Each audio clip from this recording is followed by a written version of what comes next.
The moment I saw her sitting alone by the window, staring down at her untouched glass of orange juice like it had just told her the worst news of her life, I knew this blind date was not going to be ordinary. Sunlight poured through the café windows, soft and golden, touching her face gently, but it could not hide the fear in her eyes. Before I even reached the table, she stood up halfway, nervous, embarrassed, already apologizing with her whole body before her lips moved. And then she said the words that broke something inside me, "I am sorry I am not what you expected." Before the story begins, if you believe kindness can change a person's life, if you believe second chances can heal wounds no one else can see, please like, comment, share, and subscribe to Lifeline Diaries. Because sometimes the smallest act of compassion becomes the moment someone remembers how to breathe again. My name was Kieran, and by the time I walked into that cafe on a bright Saturday morning, I had become a man who measured life by disappointments. I was 34, tired in a way sleep could not fix, and carrying the kind of loneliness people rarely notice because it wears clean shirts, pays bills on time, and smiles politely when asked how everything is going. My younger sister had arranged the date after months of begging me to stop living like my life had already ended. She told me the woman was kind, quiet, and a little shy. She said her name was Selah.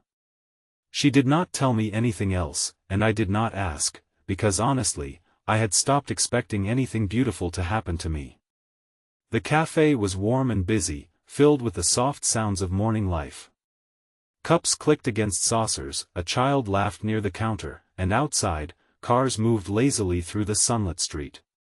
Everything looked normal, almost peaceful, but inside me there was an old ache I had learned to carry silently. 3 years earlier, my engagement had ended when my fiancée told me she could not marry a man who seemed half alive. She was not cruel when she said it, which somehow made it hurt more. My father had died that same year, my business had nearly collapsed, and I had spent so long surviving that I forgot how to be wanted. Since then, every relationship felt like an interview I was destined to fail. Selah was sitting at the corner table, wearing a pale blue dress and a cream cardigan buttoned carefully at the front. Her hair was pinned back, though a few loose strands rested against her cheek. She had one hand folded in her lap and the other resting near a walking cane leaned against the chair. When she saw me looking at the cane, her face changed. Not with anger, but with the exhausted sadness of someone who had already been judged many times before. She tried to stand quickly, but one of her legs dragged slightly, and the movement caused her to grip the table for balance. I stepped forward, not out of pity, but instinct, and that was when she looked down and whispered that apology. For a second, the world around us seemed to fade. I saw her shame before I saw her condition. I saw the way she expected me to be disappointed. I saw the practiced smile, the lowered eyes, the way her fingers tightened around the edge of the table as if she was preparing for impact. And in that moment, I understood that she had not come to this date hoping to be loved. She had come prepared to be rejected gently. I pulled out the chair across from her and sat down. Then I looked at her, not at the cane, not at the uneven way she stood, not at whatever story pain had written into her body, but at her eyes. I told her she was right, she was not what I expected. Her face fell immediately, and she nodded as if confirming a truth she had always known. But before she could gather her purse and leave, I added that I had expected someone ordinary, and she was not ordinary at all. I told her the first thing I noticed was not what she feared, but how brave she looked sitting there even though she clearly wanted to run. And that was when her eyes filled with tears. She did not cry loudly. She simply sat back down as if her legs had lost their strength, and one tear slipped down her cheek before she could stop it. She wiped it away quickly and apologized again, this time for crying, as if even her emotions were something she needed permission to have. I felt a tightness in my chest I had not felt in years. Not romance yet, not love, but recognition. Pain recognizes pain before people do. We talked slowly at first. Selah told me she worked at a children's library, organizing reading events and helping children who struggled with confidence. She said stories had saved her when the world became too small. I asked what she meant, and she looked out the window for a long moment before telling me that 5 years ago, she had been a dance instructor. She had loved movement more than anything. Then one afternoon, on her way to teach a class, a truck ran a red light.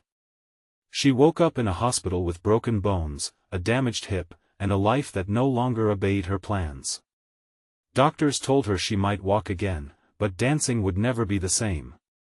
While she spoke, sunlight moved across the table, brightening the small silver ring on her finger, not an engagement ring, but something simple with a tiny moon engraved into it. She touched it whenever her voice trembled. She said after the accident, people changed around her. Some became too careful, some too distant. A man she loved slowly stopped visiting. Friends invited her less because they assumed she could not come. Strangers stared. Family encouraged her to be grateful she was alive, and she was grateful, but no one seemed to understand that being alive did not mean she was not grieving the woman she used to be. I listened without interrupting. Maybe that was the first gift I gave her, though it cost me nothing.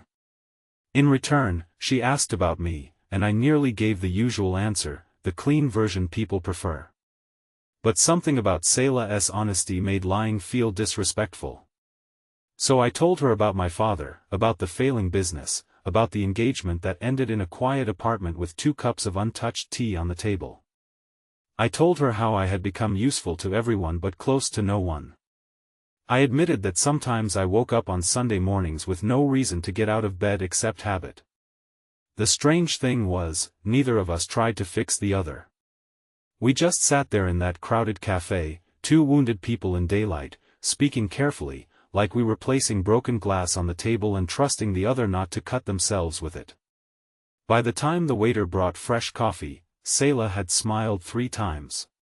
Not polite smiles, real ones. And each time, something in the room seemed warmer. After breakfast, I asked if she wanted to walk through the small park across the street. I expected her to say no, not because of her cane, but because I thought I had already asked too much of her courage. Instead, she looked surprised, then cautious, then quietly happy. We moved slowly beneath trees that shimmered in the late morning light. Children chased bubbles near the fountain, an old man fed crumbs to pigeons, and Selah walked beside me with measured steps, her cane tapping softly against the path. At one point, a little boy ran past and nearly bumped into her. She stumbled, and I reached out, but she steadied herself before I touched her. For a moment, embarrassment flashed across her face, that same old fear returning. I did not make a big scene. I simply slowed my pace even more and pointed toward a bench beneath a jacaranda tree. We sat there watching purple petals drift down like quiet rain. Selah looked at the children playing and said she missed being someone who could move without thinking. I told her I missed being someone who could trust happiness without suspecting it would leave. That was when everything changed. Not suddenly, not like a movie where music swells and the world becomes perfect, but gently, like a door opening after years of being stuck. We began seeing each other every Saturday morning.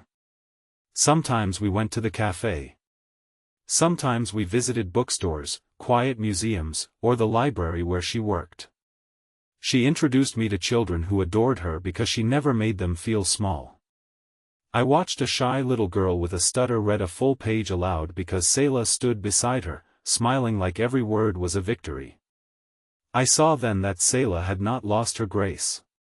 It had simply moved from her feet into her heart. But healing is never simple. There were days when Selah pulled away without warning. Days when she cancelled plans because pain kept her in bed. Days when she accused me gently of being kind only because I felt sorry for her. The first time she said it, we were standing outside her apartment building under a clear afternoon sky, and the words hit me harder than she intended. I wanted to defend myself, but instead I asked who had taught her that kindness always came with pity. Her face crumpled, and she turned away. Later, she told me about the man who left after her accident, how he had said he still cared but could not build a future around limitations. She had carried that sentence like a hidden wound ever since. I had my own walls too. When Selah tried to care for me, I resisted.